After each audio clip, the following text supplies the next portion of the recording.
Okay, we are ready to preview race number 4 for the 2022 NASCAR Cup Series season. And this is called the Ruoff Mortgage 500 from Phoenix Raceway. And before we do that, Eric, from racereviewonline.com, of course, joining us, Eric Smith. We want to wrap up what happened last week.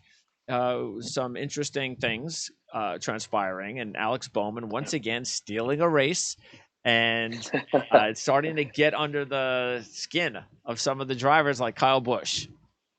It is, and I was thinking about that actually the other day at my 4-year-old's final basketball game. I was talking to my grandpa about it. We're talking about Kyle Busch's comments. I'm like, he's got a little bit of merit too. I mean, 5 of his wins have all come with kind of fluky situations.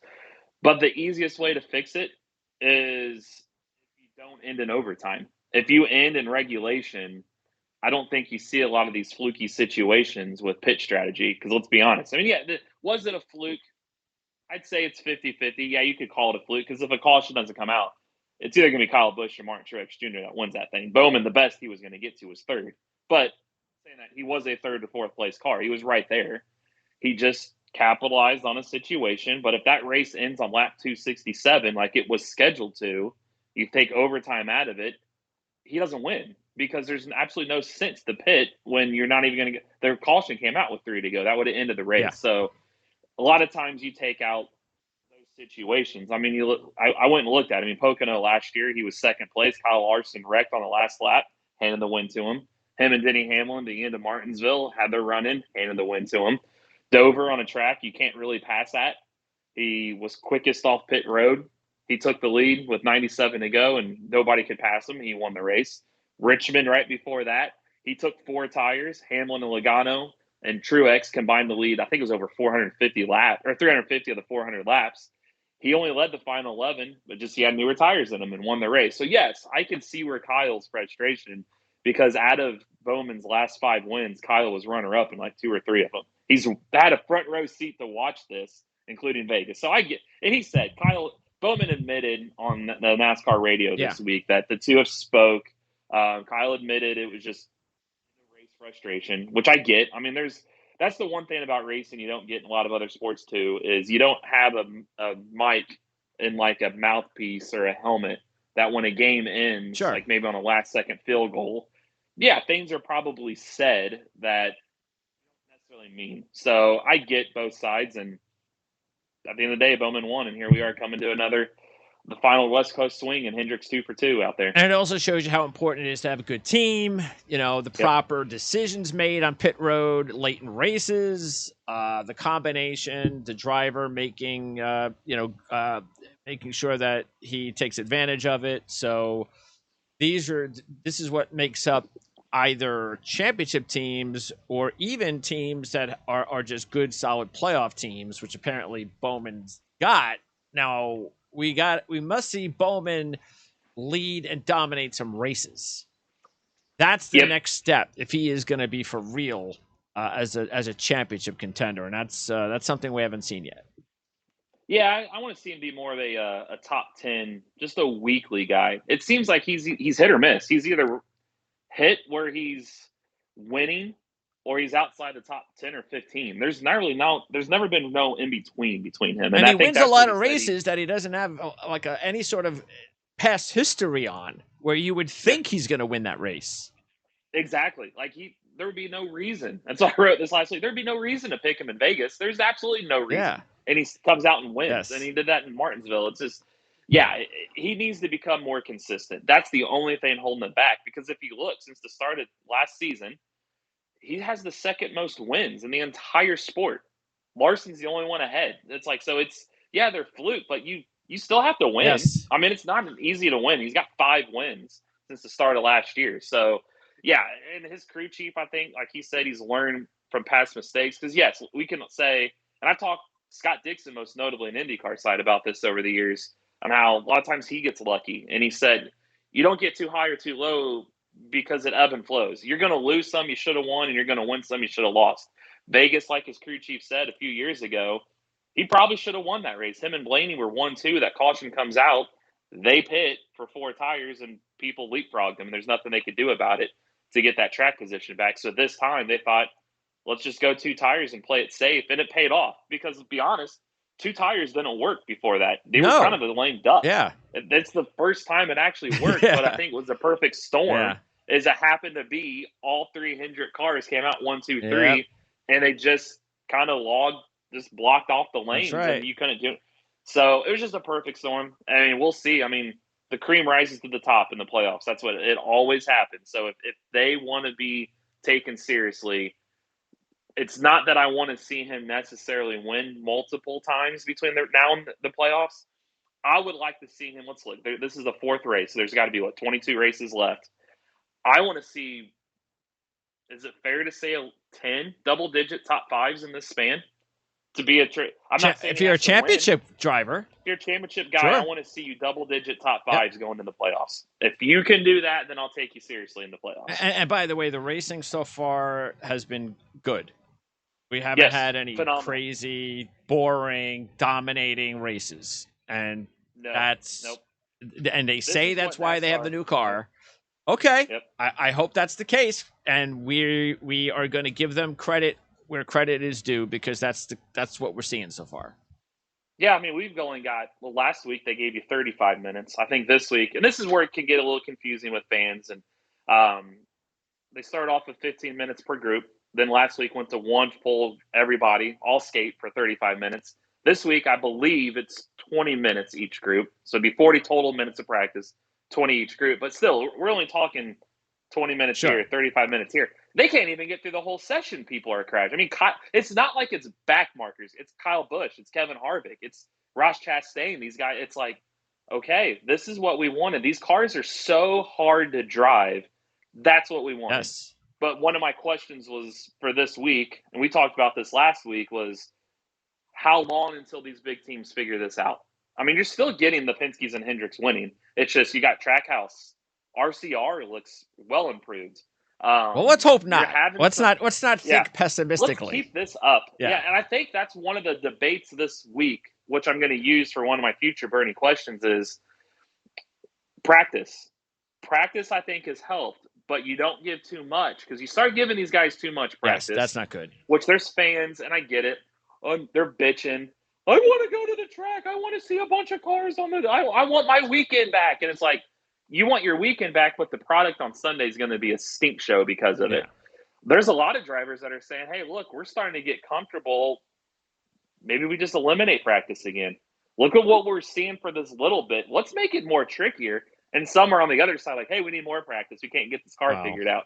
And we know who they are. But I think it shows if you give any uncertainty in NASCAR with the car, look what we're seeing. It's entertaining. We've got to keep the uncertainty. It's maybe not. It may be some restless nights for the garage, for crew chiefs, for crew members.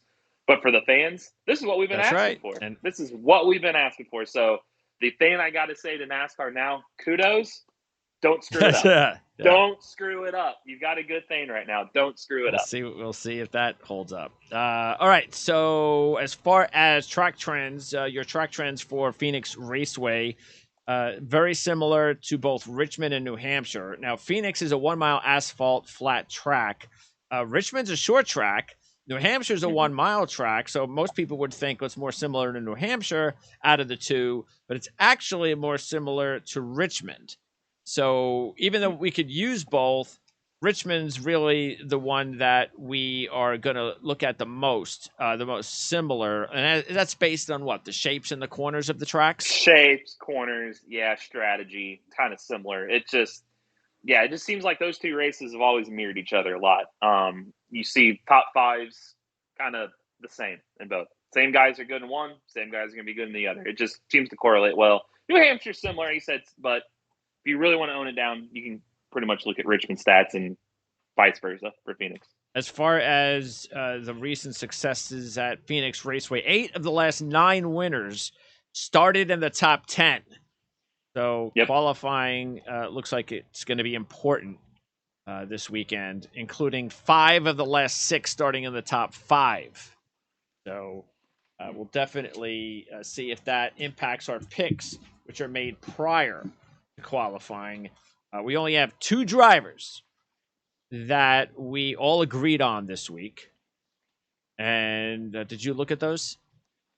I did. I got them all up yesterday. And I'm surprised Wednesday. that one of them is not Kyle Larson, but that's your fault. Yeah, and I wrote this for covers this week about that. It's for his odds at plus 350. Again, we're talking this all came out. Who knows what it could be after qualifying? One of the sports books actually had 4, but the one we were using was 350. So unfortunately, we lost a point there. Yep, you're kind of either if you can make your money back, but I thought with so much parity right now, and for what you can get if you just go a little bit below, I'm like, I'm gonna save it. I'm gonna roll the dice. It's early in the season.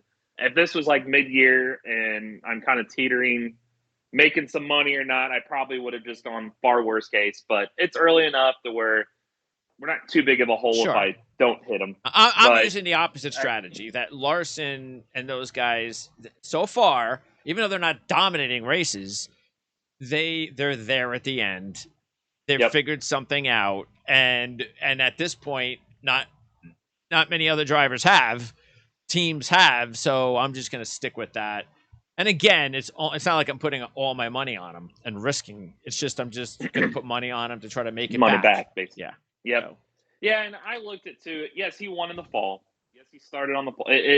Saturday helped him for Sunday last fall.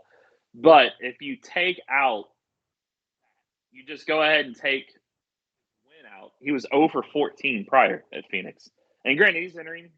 He won Vegas. He's got 2 straight top 2 finishes, but I feel like this is the weekend. Hendricks won the last 2 fall races there, and they had the most wins at Phoenix overall. But if you really dig deeper, the fall races, because they were the championship 4, we all talked about this. They just get out of your way. In the spring race, they've not been as good. They've struggled a little bit when everybody's more full strength. But they have been top 10s. They have been. They're solid. Don't get me wrong. They're completely solid, but you're kind of this week better off. Is it Hendrick or Gibbs? You kind of separate because the Gibbs guys are up front as favorites with the Hendrick, and you just go on overall package. Bowman and Byron, they're 0 for 8. Neither one of them Bowman, had a top 5. Yeah, having him, I don't trust them. Yeah, no. And then Chase Elliott, he had his win there in 2020. He's got 3 straight top 5s, but he's 1 for 12. If you get one, so I'm like, all right, numbers are more on Gibbs' side than they are on Hendrick. You get better odds.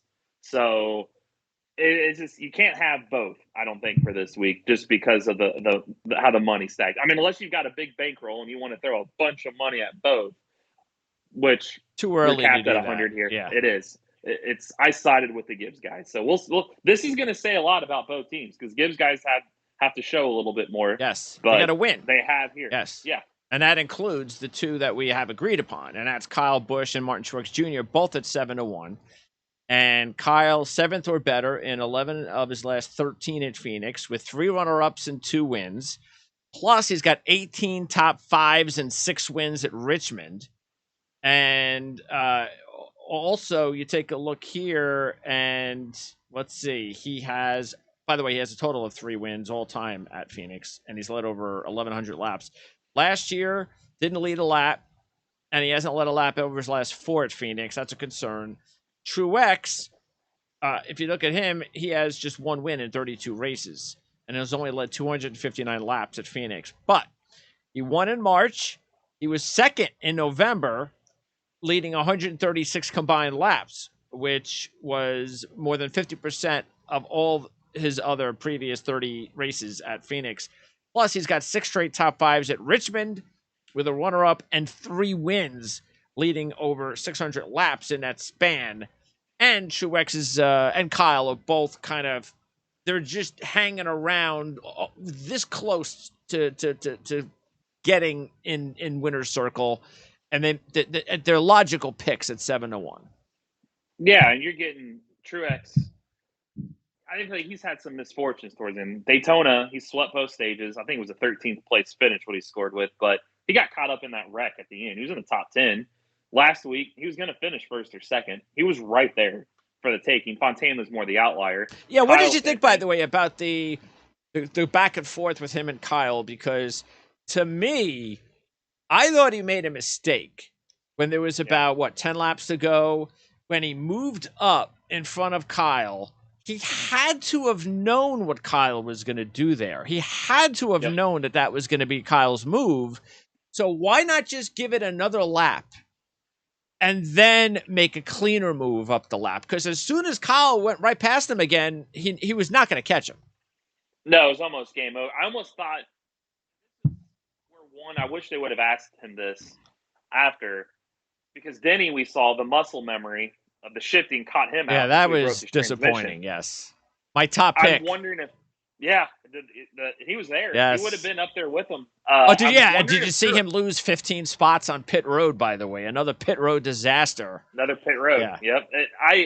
I wonder if Truex had a say. Was he thinking, because in the past, last year, you make that move, you throw a bunch of dirty air on the front of Kyle's car, he maybe not be able to make that pass back. Now you've thrown some dirty air on. I'm just wondering, did he make the move thinking last year, this is what you thought, it's just ingrained in your brain, you just don't think twice about it, make the move. Because, he slid up in front of him, which, last year you do that, you probably now have thrown that dirty air where Kyle's got to lift a little bit, you can create some separation, and now you can manipulate the air behind you. You can't do that this year, because I think it actually gave Kyle an advantage. He can now, because your car handles better in the draft, now he can line up behind him, and now he can get a toe off of him and go back by and use his speed to him. So, I thought that was interesting. If maybe he made that move, yes, too early, yes, at the wrong time, but because last year was the right time. So I was wondering about that too. You made that move, but you just kind of sealed your fate because Kyle's going to get you back. Yes. And then Kyle's going to now pull. Kyle had a faster car. I feel like Kyle for a little bit was just kind of toying with him. Like, hey, I'm not going to use up my tires, use up my stuff. You could catch me, but you got to still pass me. And it played into his favor because Kyle was pulling away there. I think Kyle was going to win unless he hit lap traffic at the wrong time. And it was incredible that he was in that spot with all the trouble they had in the race. So if that would have happened last year, no way he would have been able to win that race. Nope. So. Yeah, it just goes to show you how this season has completely changed what we've done from change your thinking. Fingers it crossed. Changes everything. Yes. Yep. Keep it up. Just keep it up. We both also went with Denny Hamlin, you and I. And I did not bankroll him like I did last week because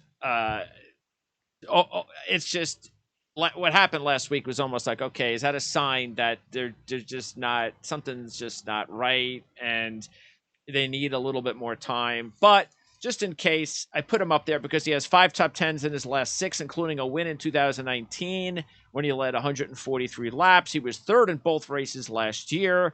And he has 8 top 5s in his last 10 at Richmond, including a win and runner-ups in both races at Richmond last year. So Denny Hamlin seems like another logical choice, even though I'd probably go with Kyle and Truex over Hamlin.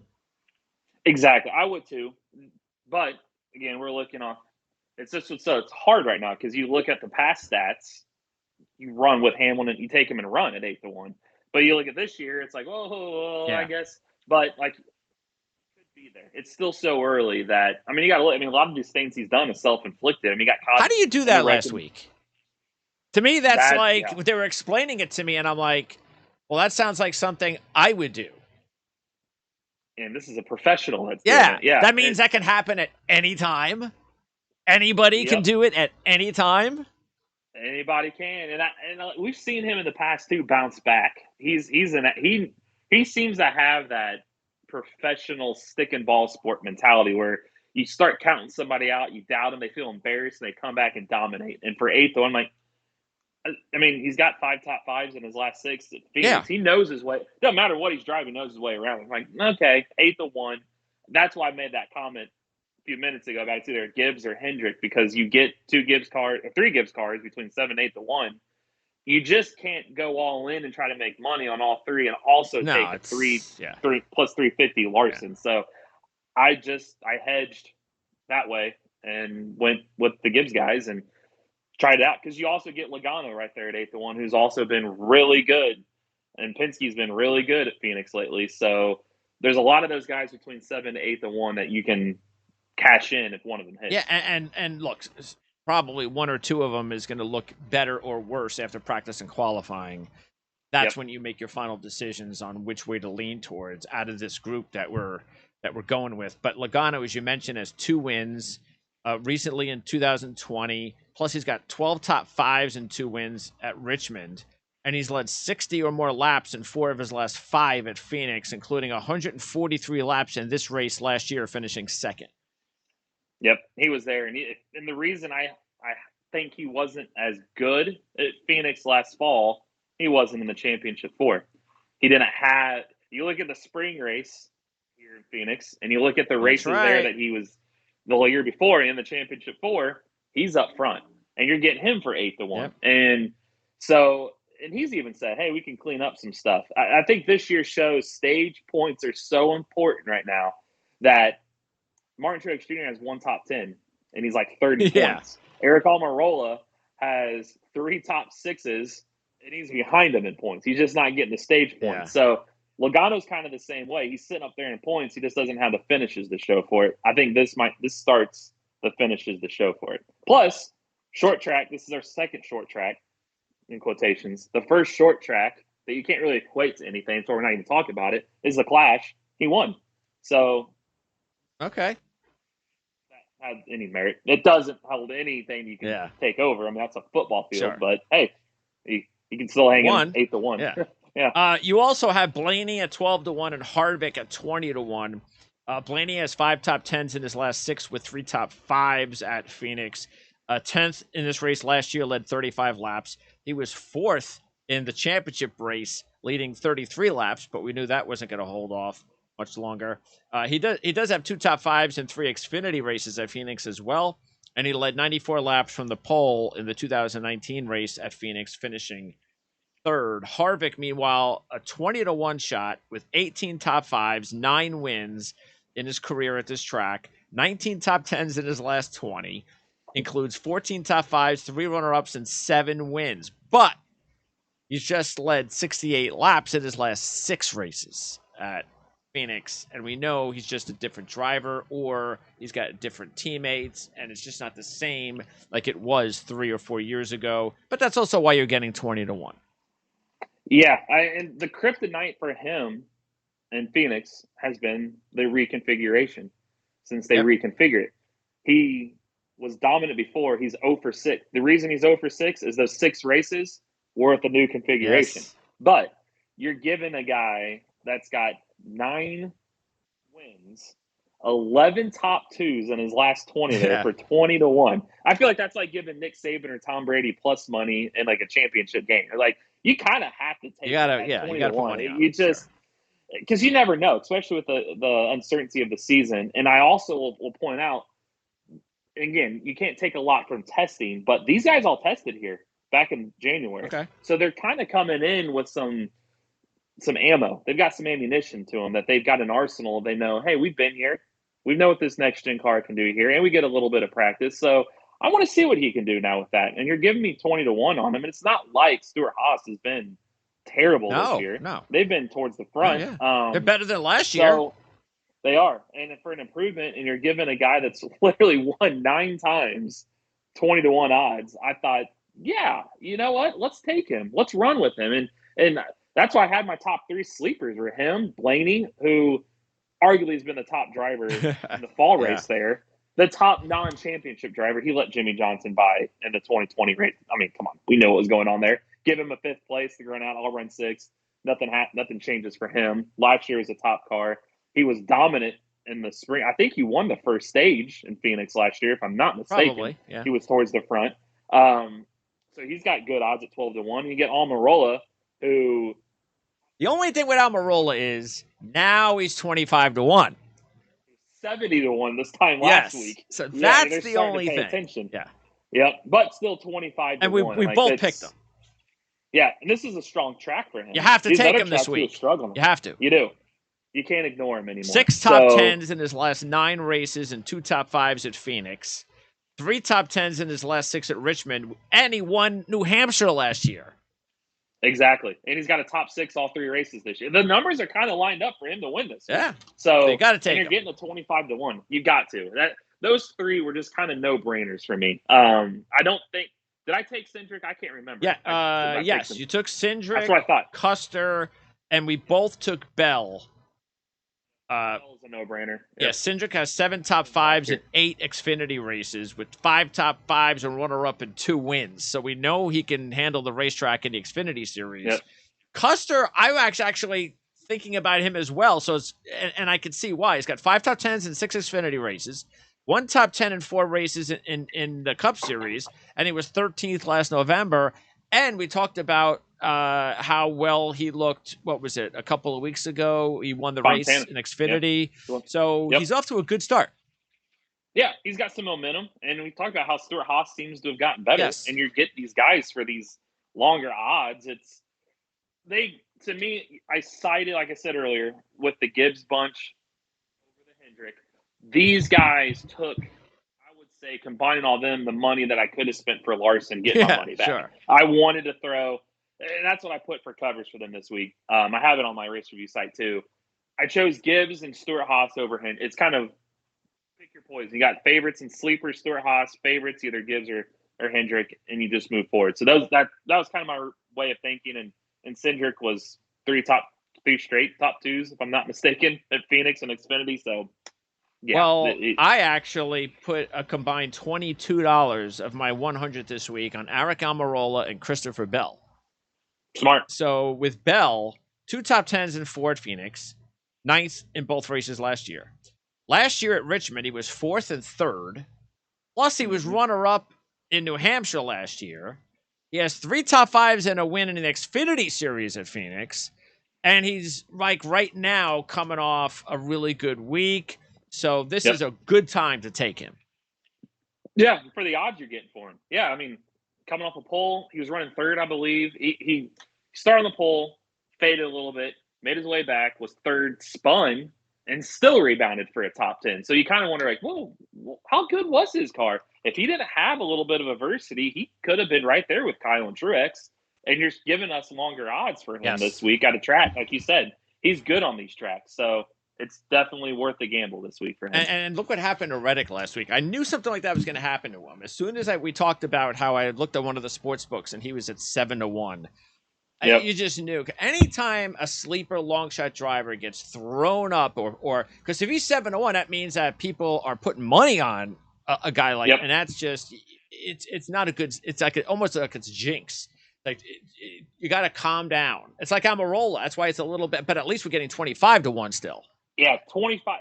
If Almirola, honestly, 16 to 18-1 would be my limit to him. Right, if he's in those or better, I'm probably not going his direction. 25-1, I'm still going to stick with. But Reddick, to your point, it definitely seemed a little like that's too high for him. But then you look, he rebounded and finished 11th, I believe. It's like after the whole thing, it goes to say, like, I feel really comfortable this year, especially how we've seen so far.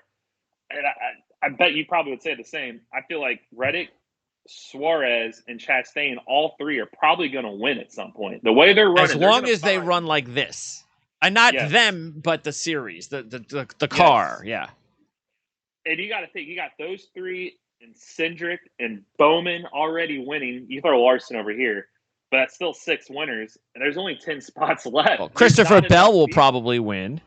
Yep, Bell should get in there. You know, we didn't mention Austin Dillon, who's got 2 straight top 7s now. There you go, in a row. Austin Dillon, sure. Blaney, I think, will eventually. Did you mention Briscoe? No, Briscoe's another one that could sneak in there. I mean, you could have. It's now a question is like, are we going to get over 16 winners in the 26 races regular season, or you might see some good guys left out? You're probably pretty soon going to have to start thinking, I might have to win to get in, even as a big team, because some of these guys are going to steal some spots. Do I feel Chastain or Suarez or Reddick are championship drivers? No. But they could get a playoff spot, and that could keep a championship driver out if they don't win. So this is going to be a very interesting season. A lot of the garage has been talking about, hearing some chatter, that kind of what I was saying beginning of the year and even last year, that it may be into the summer before these teams really start figuring this car out. I hope so. And NASCAR said, and once you start figuring out, they've mentioned hearing some of these drivers talk, maybe we don't need practice. Well, let's keep you on your toes. Yeah. You think you got to figure it out? All right. Well, we're just going to show up and qualify, and then we're going to race. That's it. And then let's keep you on your Yes. toes. So this could be the ratings of all trending up.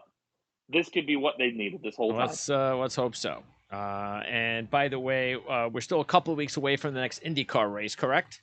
Yep, correct. Next weekend. Yep, next weekend in Texas. Okay, so it's next weekend in Texas. Okay, so we'll be talking about that next week then. Yes. So we'll have 2 shows next week.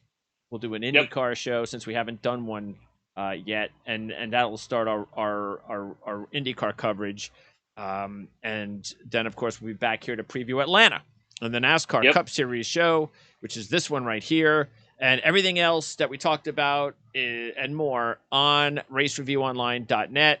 That includes our fantasy standings and updates there, our future updates, and all of our picks and odds and everything you want to see for, and of course, everything else that Eric writes to get everybody ready for the racing this weekend. Yep, correct. And then, here in a few minutes, about to hop on an IndyCar call. J.R. Hildebrand's going to run the ovals for AJ Foyt Racing, including the Indy 500. So that will be here at 11. Going to jump on that call. All right, yeah, you do that, talk to them, and then jump on television to watch your Hoosiers, and then I'm going to watch my Rutgers Scarlet Knights after the Hoosiers. So let's beat these teams today. Let's beat these big boys in the Big Ten. It was a fun game. I went yesterday. I was there. Took my 4-year-old and come back. His second ever IU. Yeah, that was a very crazy game. But yeah, we'll see if they have anything left in the tank for a good old Illinois. Sure, why not? Here in a few minutes. Yeah, let's keep it going. Indiana's the team that needs the win, not Illinois. Exactly. No. And IU needs the. I feel like right now where we sit, I feel like they're in the tournament. But somebody could steal a bid.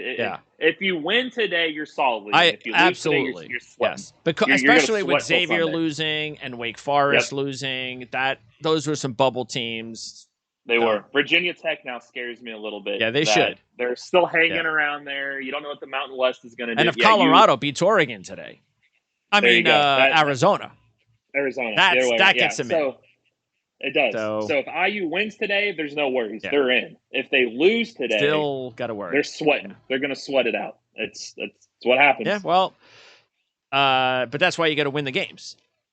Exactly. You got to sweat out. You got a home game. You're at Bankers Life or Gainbridge Life Fieldhouse downtown Indy. It's a pro IU crowd. The IU crowd carried you the second half last week. You've got to win. Your season's on the line. That's what I wrote yesterday. I tweeted out. This is basically IU's first NCAA tournament game today. You got to win or you're out. You're going to don't complain about the committee if you can't go out and win a game when you're supposed to win the game. Exactly. It's the Big Ten. You can beat anybody. Go out and win. Go out and win. Yes. You got the team to do it. Go out and win. If you don't win, you got no one else to blame but the mirror. That's right. All right. Sounds good. Fingers crossed there as well. Eric, thanks as always. Great job. We'll talk to you next week. Thank you. Sounds good.